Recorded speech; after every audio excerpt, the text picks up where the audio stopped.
Hello and welcome back to this episode of our Aspire Advantage series. I'm Christy Anders, the Program Operations Director for Aspire, which is the Center for Continuing Education at Loyola University, Maryland. On this episode today, I have Robena Spangler with me, and she is part of an organization called Social Current. And so we're going to unpack a little bit about different skills and how skills might be changing and what are the trends that are in kind of the social sector with Robena today. So thanks so much for joining me, Robena. We'd love to hear a little bit about you, your job, your industry, anything that you think would be really helpful for us as we enter into this conversation. Great. Thanks for having me today, Christy. This is, I love these opportunities where I'm able to just talk with people that are very interested in what we do at Social Current. So I'm the Senior Director of Leadership and Org Development. So people say, what does that actually mean? My role here is I manage all aspects of Social Current's leadership development, and we are aligned across what we call impact areas. So my leadership development impact area is one of 5 areas at Social Current. And I would say one of my main responsibilities is administering the Executive Leadership Institute, which is a partnership with Loyola University in Chicago out of their Quinlan School of Business. Awesome. Well, thanks so much for that introduction. Can you tell us a little bit about what you love about your job or your industry and the work that you do? So I love the fact that there are basically other folks to lean on, in the Social Current, our Social Current strategies and solutions that we offer is very focused towards organizations that have challenges. Our goal is to help them adapt to these challenges. We also provide a diverse number of strategies to be able to address those challenges. So I'm actually one of the 5 directors of these impact areas that we have. We work in brain science and trauma-informed approaches. We also have a child, family, and community well-being impact area. We do accreditation of organizations, the Council on Accreditations for those who are seeking to, towards organizational excellence. We have our government affairs and advocacy impact area. So what I love most about my job is providing this catalyst for change. We want to make sure that we're taking every portion of our network, recognizing not only what their challenges are, but how we can activate the power to affect all of this, greater systems change. So that's what Social Current is basically all about. Awesome. Well, thanks so much for that. What are some key challenges or disruptions that professionals in your industry are experiencing right now? Wow. So that's a big one. So at Social Current, we have access to, and we call it the Knowledge Insight Center. So we have a group of people dedicated to doing research, keeping their eye on the trends that are impacting the social sector in the moment. So I would say some of the key challenges happening right now are social sector organizations they're trying to navigate this whole legal environment around DEI. They're also taking a look at how to lead through some uncertainty and chaos and continuing to find purpose in disruption, not only for individual leaders, but for their organizations. I would say that there's also some concerns around being able to have long-term planning for an organization. So that involves succession planning. I mean, there are reports out there through the state of the nonprofit sector that there are 51% of organizations that have been surveyed who don't have a succession plan. We know also that 69% of those same organizations aren't equipped with like leadership development or mentoring programs. So that's a challenge for them as well. And is that all organizations, or they're just organizations within the social sector? I would say this specific study was done with the nonprofit sector. Okay. Yeah. We know that along with some of the new administration, executive orders. There is some anxiety around financial, just being able to stay stable with your funding, threats to the nonprofit sector, to the 501c3 status, the tax status. Our sector also is consistently taking a look at risk and liability and ways to mitigate that, as the insurance business industry continues to shrink around, the protections and liability of nonprofit organizations. That's a huge concern.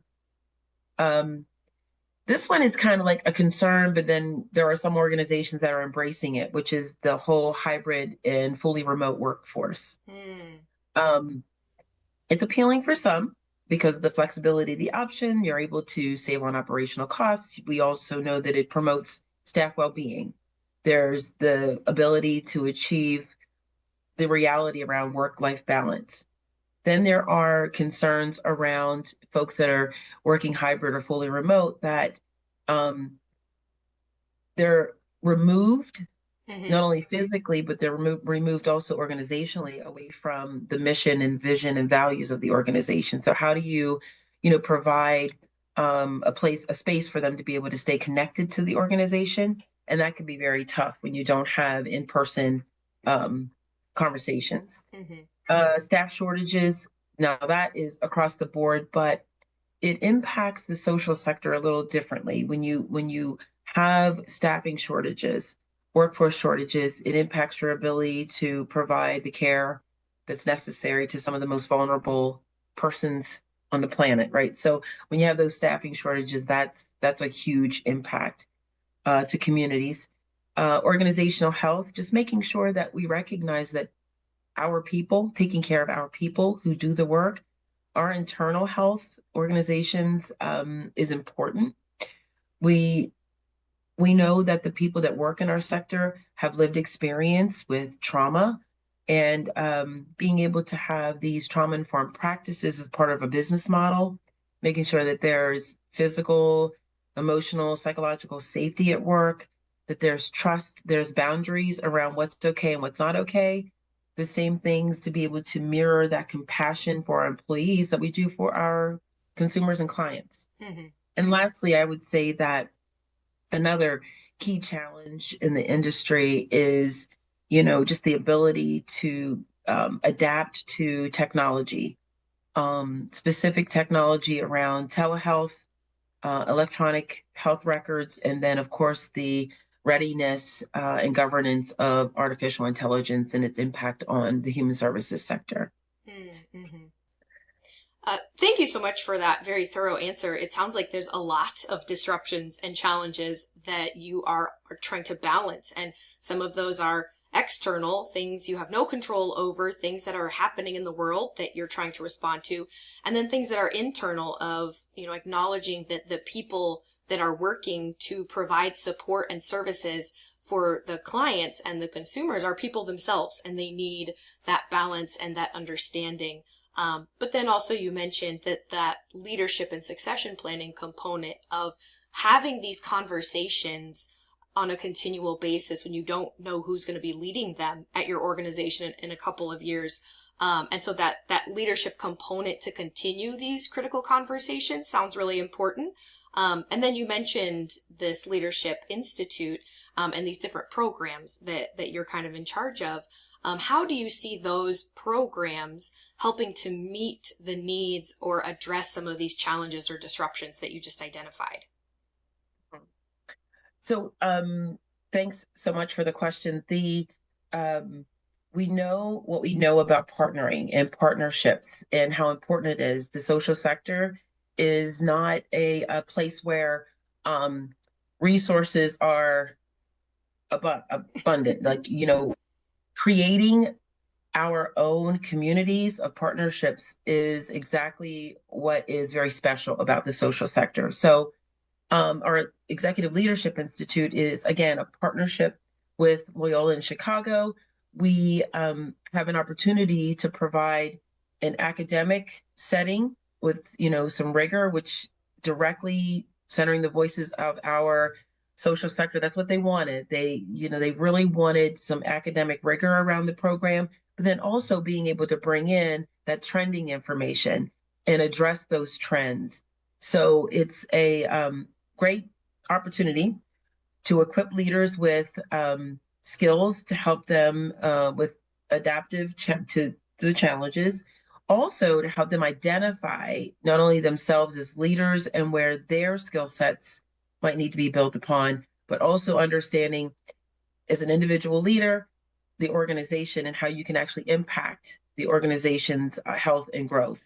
Mm-hmm. Yeah, that's awesome. And that's a program that you kind of rose out of a need that you saw. So that was directly in response to what you were hearing from leaders within the social sector. Is that correct? Yeah, so the Executive Leadership Institute was around long before I got here to Social Current. So I'm thinking like 2003 from its inception, and it was a intentional response to helping and supporting the sector with building leadership, not only the skills but building people as leaders. Mm-hmm. Yeah. The better the leaders we have, the better we can take care of the humans that we are responsible for. Yeah. No, I love that distinction that you just made, that you can focus on leadership, but if you focus on building people as leaders, I think that approach is much more human, because it centers the people versus the skill. Mm-hmm. So yeah, I appreciate that perspective. What do you believe will shape the future of your industry within the next 5 to 10 years?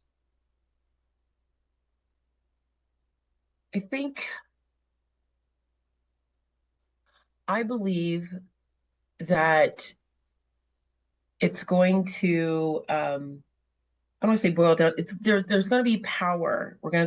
There's going to be some shifts in power, and being able to understand the importance and relevance of partnerships and community, and having a shared responsibility, and being able to be the foundation or the voice of that.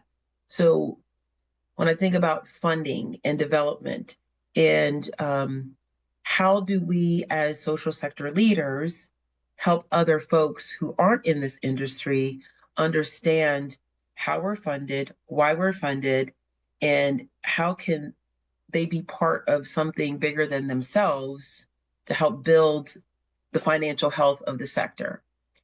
I've been in this field a long time, and I don't believe I've worked in an organization that provided services um, using the real dollars that it takes to be able to do that. They're not funded at the levels to be able to provide exactly what they provide, Mm-hmm. right? And you always hear the saying, you don't get into human services if you want to be a rich person. I look at it as empowering and enriching in a whole different way that has nothing to do with the dollars. Mm-hmm. So if we continue to show that the social sector operates at a growth mindset and we get away from that scarcity mindset, like I used to talk about how I get frustrated at having to, fund a foster care program from a golf tournament or a bake sale, and why is the perception of the sector one that they should be over there raising money as opposed to being able to have money literally funded and given to us to provide those services? So I think that's one place that in the next 5 to 10 years that that's going to be the focus of the social sector is absolutely.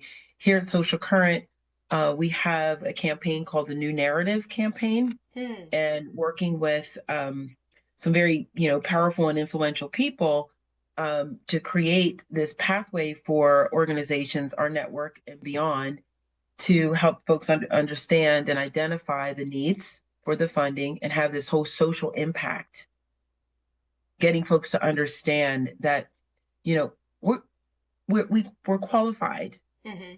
We are qualified. We are folks that shouldn't have to live on a shoestring or count pennies in order to help families and communities be healthy. Mm-hmm.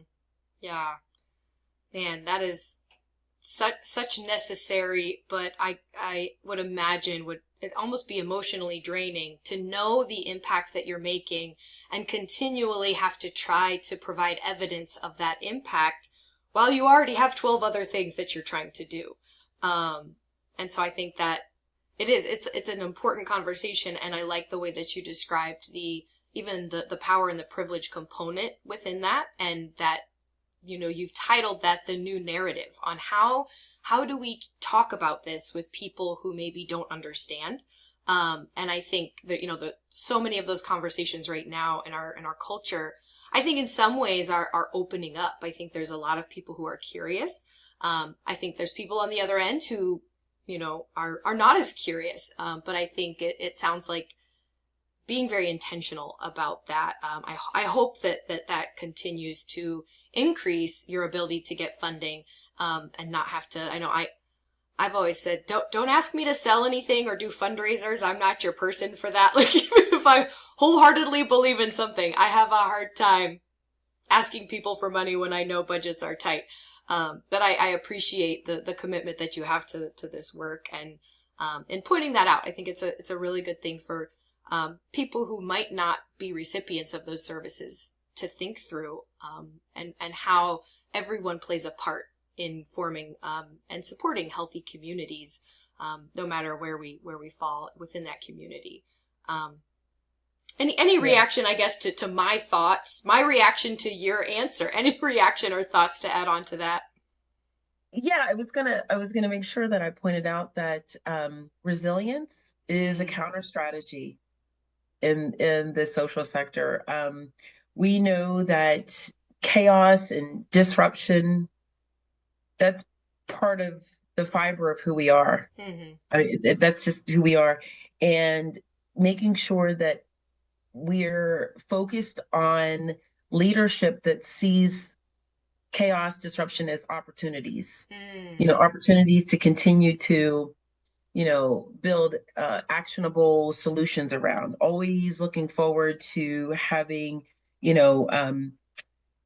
rule changes. It happens. It just happens.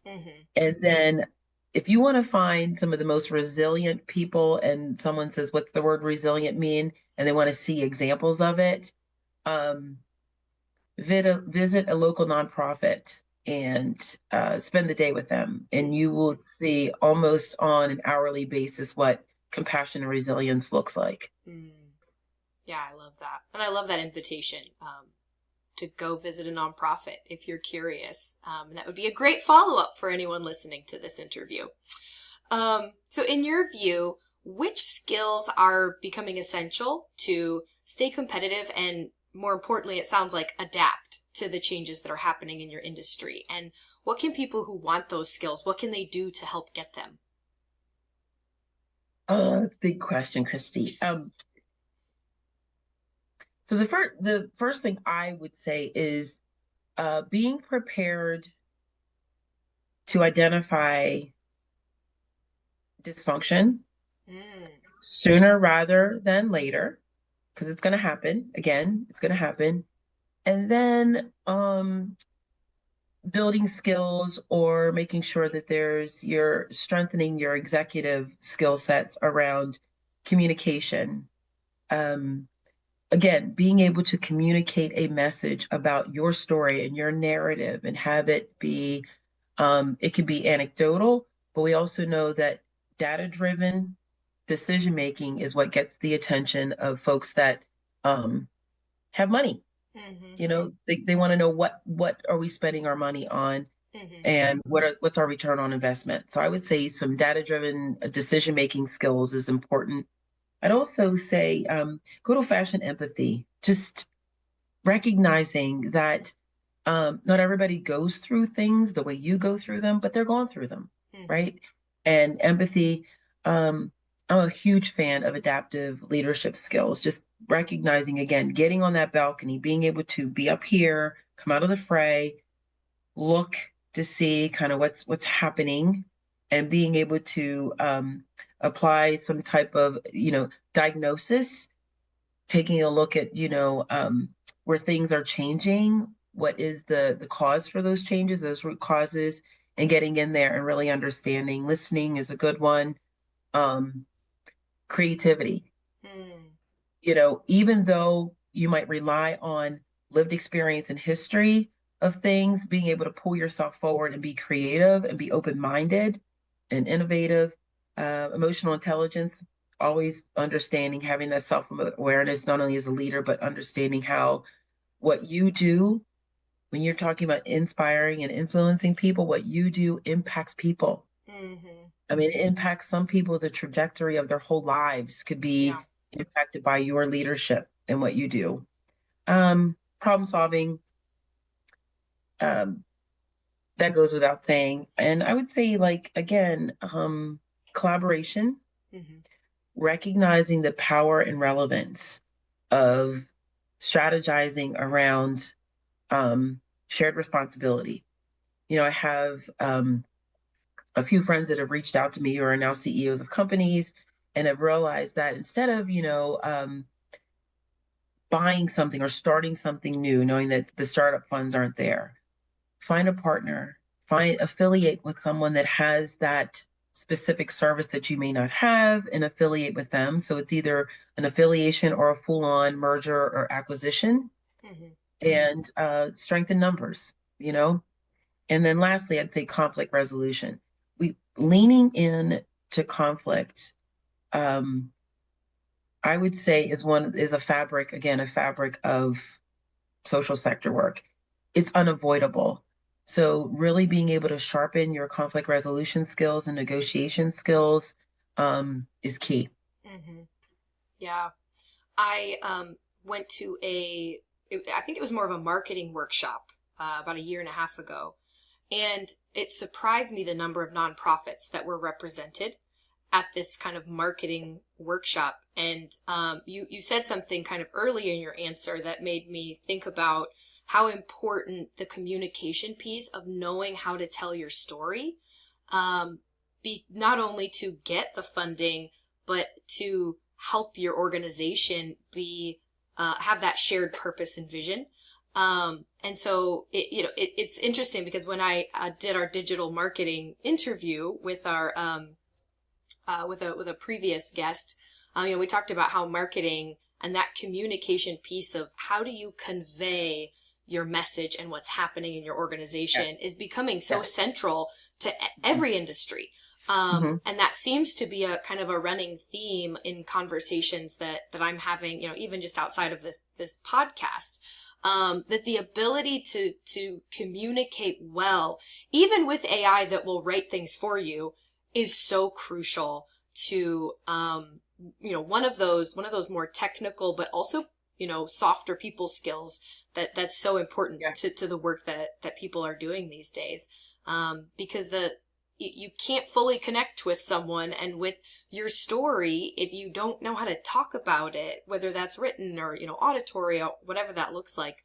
And so that's one thing that I've noticed, and I appreciate kind of the way that you kind of captured that.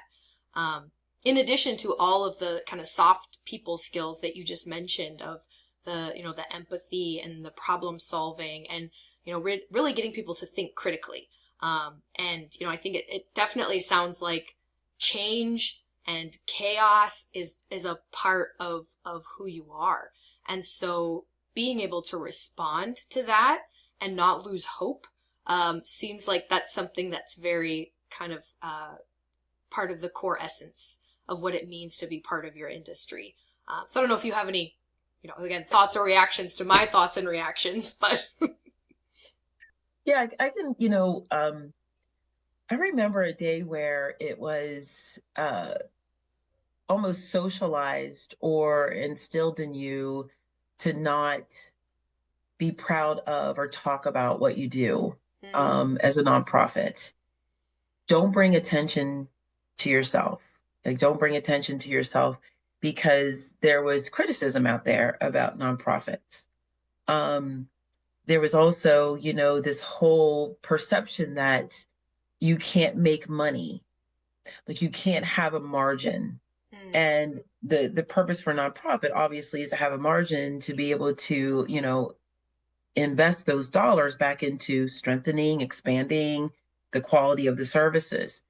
And it wasn't until I learned that lesson, as I would say I was more in an executive senior level management position, that you shift out of that whole, like that scarcity mindset of we are entitled to ask for funds. We are entitled to have apply methodology that gets us the dollars that we not only need, but deserve. Mm-hmm. So but it took me a while because again, I was part of that socialized into, shh, don't talk about what we spend money on Yeah. because the criticism's coming. Yeah. Now we're opening up the door, the windows, the back door. Come in, look at it. Be as critical as you want to be. We're inviting you in to watch. And I made a comment once that if folks only knew that the nonprofit world, not only do we want to tell you, we are ready. We're prepared to tell you what we do with those dollars. There's no hiding it. Mm-hmm. There's no hiding the results that you see when you have a program for unhoused individuals or when you are, helping, families, out of poverty, when you're supporting, programs or getting grant dollars to support um, kids that are going through all types of trauma, but also recognizing that sometimes their homes and their parents are the ones that we need to be helping most. Um, it's just one of those things where we invite you in. Come look, come see. Nothing to hide here. Yeah. Yeah. I love that. And I don't think I've ever thought through that connection between how even the perception around, nonprofits has kind of, it's on an evolution itself. And I appreciate that transparency. Yeah, I think that's great. So thanks for those thoughts, to my thoughts. Are there any skills that were previously critical, but are now becoming less relevant in your industry in today's landscape? Easy answer, no.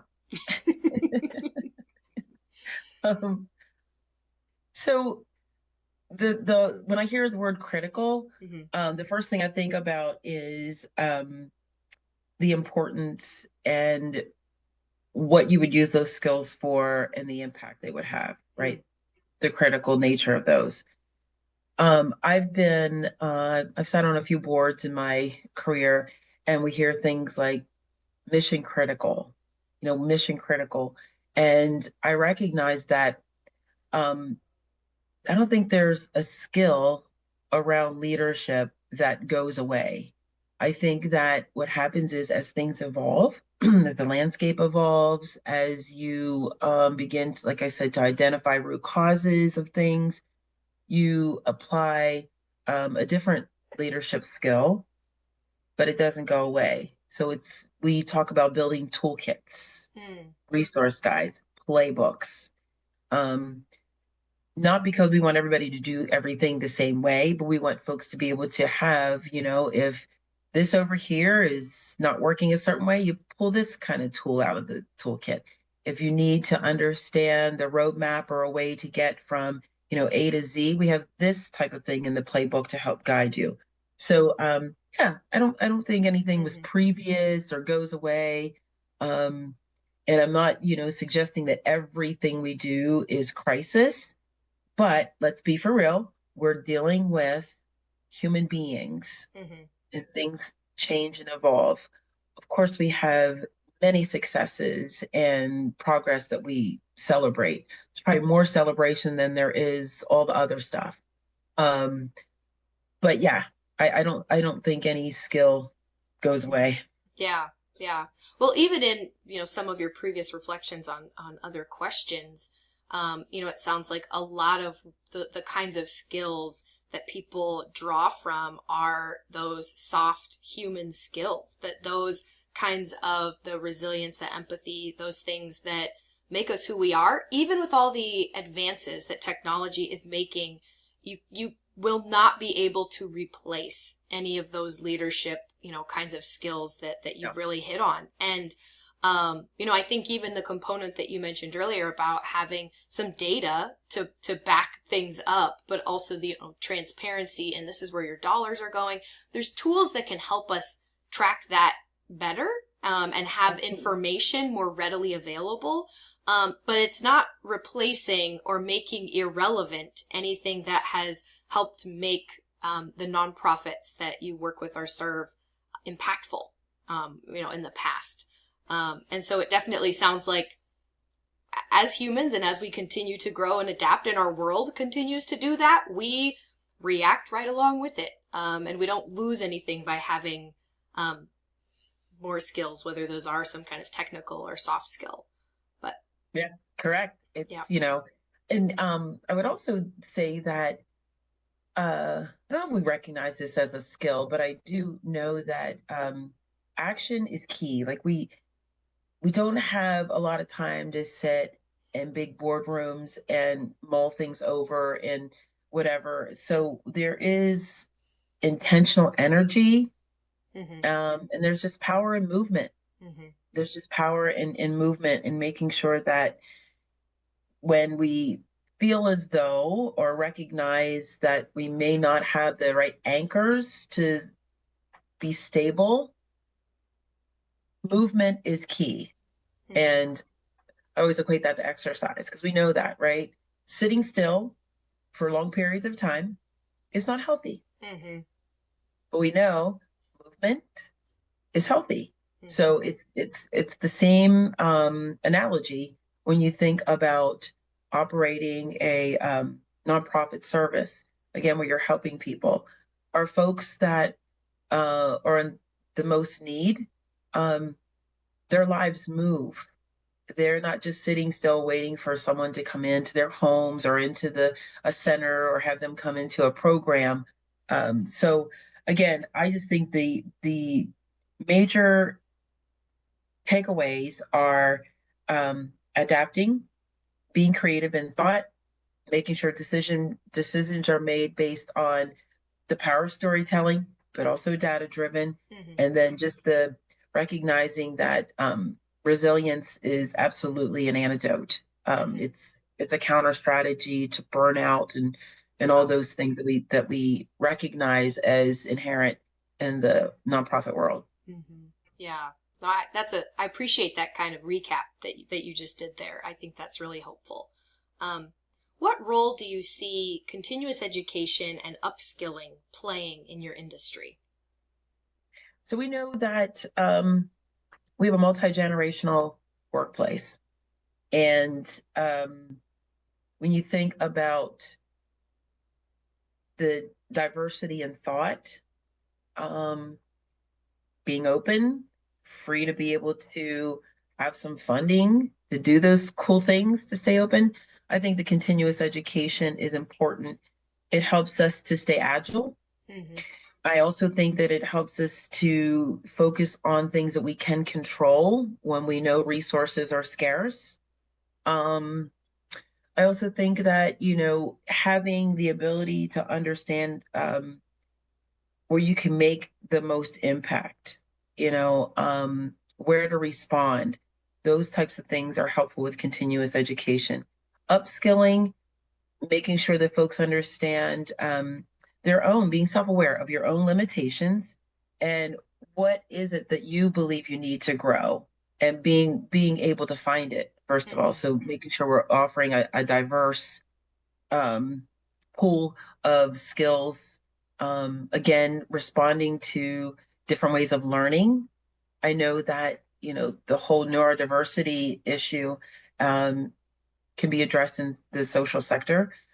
We know our employees have these hidden disabilities, right? These invisible disabilities, and more as I don't know if it's a generational thing, but people feeling so much more safe Mm. in expressing ADHD. That's the reason for some procrastination. People are willing to talk about dyslexia, and that's why they have a difficult time getting case notes in on time. Like, there's a lot of things that upskilling and continuous education not only will it provide skill and education for folks that need it, but it also opens up the door for folks to feel safe in the workplace, to be their authentic selves and seek out the help that they need to be the best employee they can be and leadership potential. That's all what it's all about. Mm-hmm.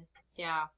Yeah. That's Obviously from a continuing education program, we love asking this question because I think it gives us information on how we can support people in different industries, and understand better what are the needs of people out there. We offer a wide variety of different programs, partially because we understand people want to learn differently, and some people want just give me the content, I'll work through it at my pace when I have time. And some people really value the cohort based, or that in-person learning component. And even as you were reflecting earlier about, people coming back into work, or, working remotely, the differences in people and how they want to, not only how they want to learn, but how they want to work. And, being able to have the capacity and the ability to represent yourself, to do the reflection, and then have the courage and the confidence to represent that to your leadership and say, I'm not asking for you to remove accountability from me. I'm asking you to work with me and say, yeah, I want to find a better way for me to help, like for me to get these things done and to meet everybody with what they need from me, but also to do that in a way that's respectful of who I am. I love that we're having that conversation more and more.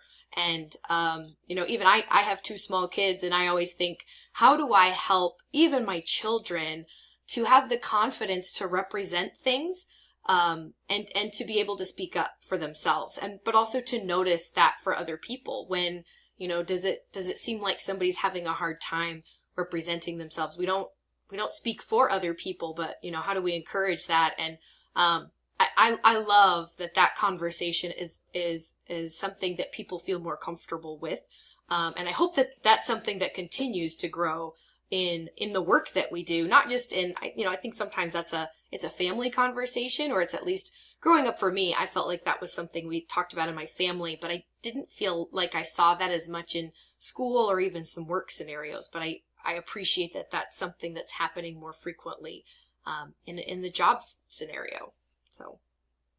Yeah, and I was going to say, continuous education also is an opportunity for peer-to-peer learning. We have a few opportunities here at Social Current where we create convenings and networking opportunities for folks to not only learn from each other, but they have like missions, they're like-minded individuals, but then we also can bring in content, thought partners to challenge some of the ways that we think.